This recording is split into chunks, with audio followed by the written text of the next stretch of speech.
കുസാറ്റ് കാറ്റ് 2024 entrance എക്സാമിനേഷനിലെ admit card ഇപ്പോൾ download ചെയ്യാം. അഡ്മിറ്റ് കാർഡ് ഡൗൺലോഡ് ചെയ്യാൻ വേണ്ടിയിട്ട് നിങ്ങൾ പ്രധാനമായിട്ടും 3 സ്റ്റെപ്പാണ് ഫോളോ ചെയ്യേണ്ടത്. അതിൽ മൂന്നാമത്തെ സ്റ്റെപ്പ് വളരെ ഇമ്പോർട്ടന്റ് ആണ്. അപ്പോൾ ആദ്യത്തെ സ്റ്റെപ്പ് എന്താണെന്ന് വെച്ച് നോക്കാം. ആദ്യത്തെ സ്റ്റെപ്പ് നിങ്ങൾ ഒഫീഷ്യൽ വെബ്സൈറ്റിൽ ലോഗിൻ ചെയ്യുക എന്നുള്ളതാണ്. അതിൽ admit card download link click ചെയ്യുക. നിങ്ങൾ എങ്ങനെയാണ് ഒഫീഷ്യൽ വെബ്സൈറ്റിൽ നിങ്ങൾ ലോഗിൻ ചെയ്യുന്ന സമയത്ത് നിങ്ങൾ ആദ്യം ലോഗിൻ ചെയ്യുമ്പോൾ നിങ്ങൾക്ക് കുസാറ്റിന്റെ രജിസ്റ്റർ ഇവിടെ കൊടുത്തിരിക്കുന്ന ഈ ഒരു ഇന്റർഫേസ് ആയിരിക്കും വരുന്നത്. അതിനകത്ത് ആദ്യം കുസാറ്റിന്റെ രജിസ്റ്റർ നമ്പർ, നിങ്ങളുടെ രജിസ്റ്റർ നമ്പറും അതോടൊപ്പം നിങ്ങളുടെ ഡേറ്റ് ഓഫ് ബർത്തും ആണ് നിങ്ങൾ കൊടുത്ത് ലോഗിൻ ചെയ്യേണ്ടത്. അതിനോടൊപ്പം കൊടുത്തിരിക്കുന്ന ക്യാപ്ചയും കൂടെ എൻ്റർ ചെയ്ത് ലോഗിൻ ചെയ്യണം. ആദ്യം നിങ്ങൾ പാസ്വേഡ് ആയിട്ട് കൊടുക്കുന്നത് നിങ്ങളുടെ ഡേറ്റ് ഓഫ് ബർത്ത് ആയിരിക്കും.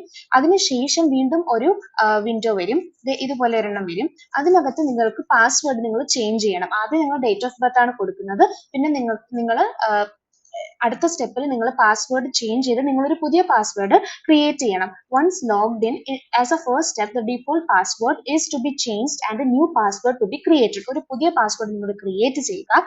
അതിനുശേഷം ആ പാസ്വേഡ് നിങ്ങൾ കൺഫേം ചെയ്ത് പാസ്വേഡ് ചേഞ്ച് ചെയ്തതിനു ശേഷം നിങ്ങൾക്ക് എന്ത് ചെയ്യാം, നിങ്ങൾക്ക് ഒരു പുതിയ വിൻഡോ, അതായത് അടുത്ത വിൻഡോ ഓപ്പൺ ആയി വരും. അപ്പം ഈ ആദ്യത്തെ ലോഗിനിൽ നിങ്ങൾ ഡേറ്റ് ഓഫ് ബർത്ത് പാസ്വേഡ് ആയിട്ട് കൊടുക്കുക.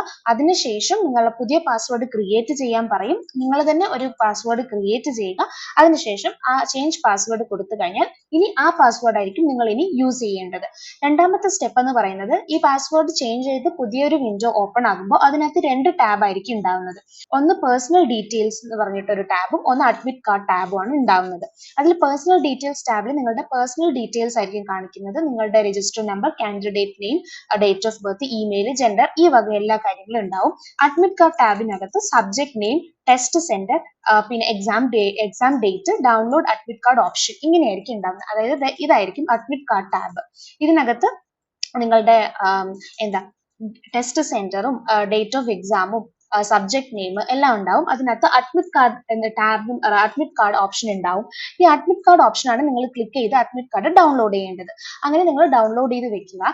ഇനി ഒന്നിലധികം എൻട്രൻസ് എക്സാമിനേഷൻ അപ്ലൈ ചെയ്തിട്ടുണ്ടെങ്കിൽ, ഒന്നിലധികം സബ്ജക്റ്റുകൾക്ക് അപ്ലൈ ചെയ്തിട്ടുണ്ടെങ്കിൽ അവർ ശ്രദ്ധിക്കേണ്ട കാര്യം, ആ ഓരോ എക്സാമിന്റെയും അഡ്മിറ്റ് കാർഡ് ഡൗൺലോഡ് ചെയ്യണം.